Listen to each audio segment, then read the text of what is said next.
Cordial saludo, apreciadas familias, jóvenes y niños. En este momento de encuentro personal con el Señor, vamos a hablar de que Jesús murió crucificado. Iniciemos en el nombre del Padre, del Hijo y del Espíritu Santo. Amén. Entre las autoridades religiosas de Jerusalén, no solamente el fariseo Nicodemo o el notable José de Arimatea eran en secreto discípulos de Jesús, sino que durante mucho tiempo hubo disensiones a propósito de él, hasta el punto de que en la misma víspera de su pasión, San Juan pudo decir de ello que un buen número creyó en él, aunque de una manera muy imperfecta. Evangelio de San Juan capítulo 12 versículo 42.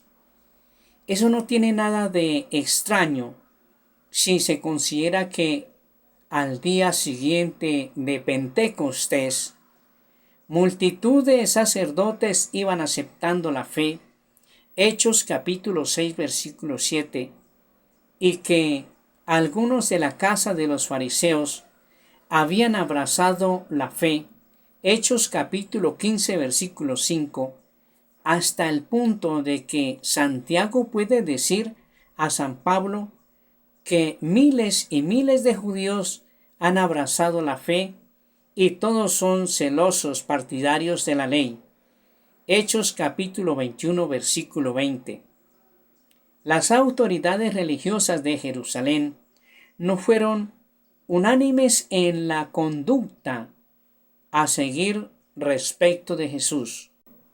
Los fariseos amenazaron de excomunión a los que le siguieran, a los que temían que todos creían en él, y vendrían los romanos y destruirían nuestro lugar santo y nuestra nación. Evangelio de San Juan capítulo 11 versículo 48. El sumo sacerdote Caifás les propuso profetizando: es mejor que muera un solo hombre por el pueblo y no que perezca toda la nación. Evangelio de San Juan capítulo 11 versículos 49 y 50. El Sanedrín declaró a Jesús reo de muerte. Evangelio de San Mateo capítulo 26 versículo 66. Como blasfemo, pero habiendo perdido el derecho a condenar a muerte a nadie, entregó a Jesús a los romanos, acusándole de revuelta política, lo que le podrá en el paralelo con Barrabás, acusado de sedición. Son también las amenazas políticas de las que los sumos sacerdotes ejercen sobre Pilato para que éste condene a muerte a Jesús. Los judíos no son responsables colectivamente de la muerte de Jesús, teniendo en cuenta la complejidad histórica manifestada en las narraciones evangélicas sobre el proceso de Jesús, sea cual sea el pecado personal de los protagonistas del proceso, Judas, el Sanedrín, Pilato, lo cual solo Dios conoce.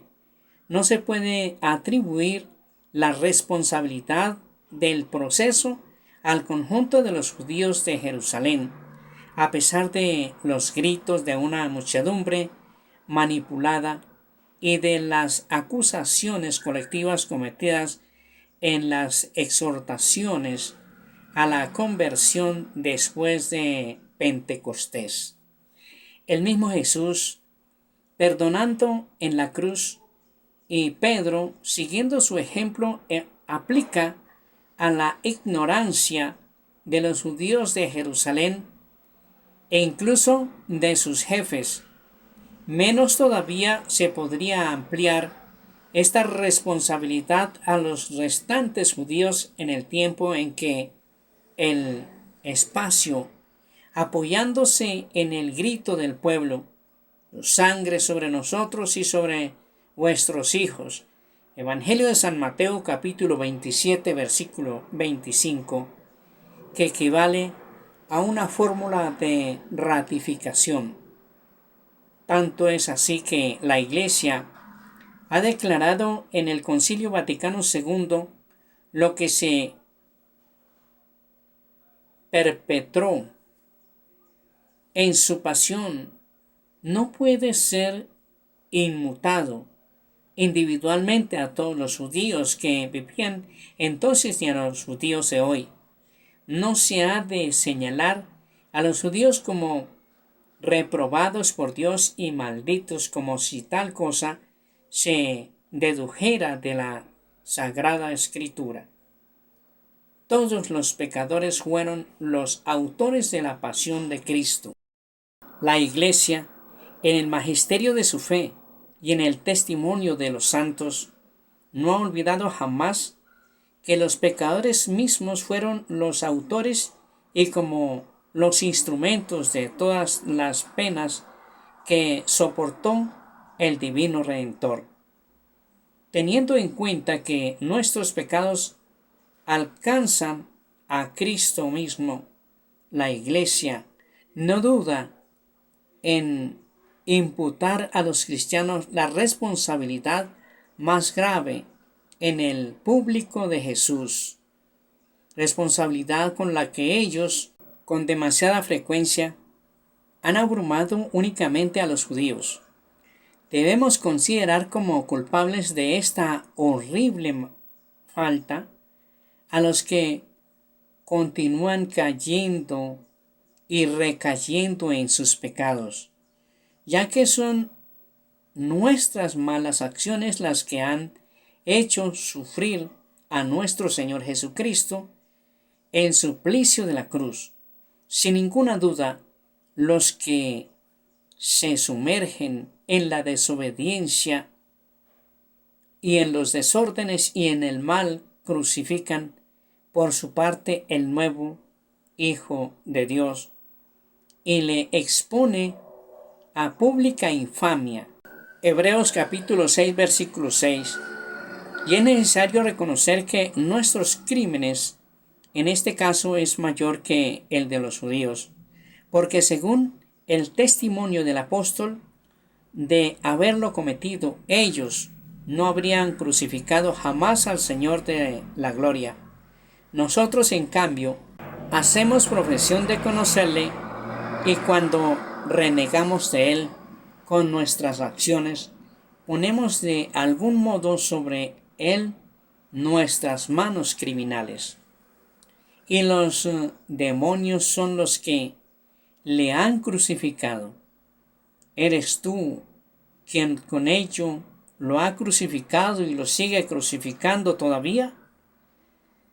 ¿Deleitándote en los vicios y en los pecados mundanos? Para gloria del Padre, del Hijo y del Espíritu Santo, el Señor nos bendiga y nos guarde de todo mal, nos conceda la gracia de vivir en su paz y su amor, y nos guarde para la vida eterna. En el nombre del Padre, del Hijo y del Espíritu Santo. Amén.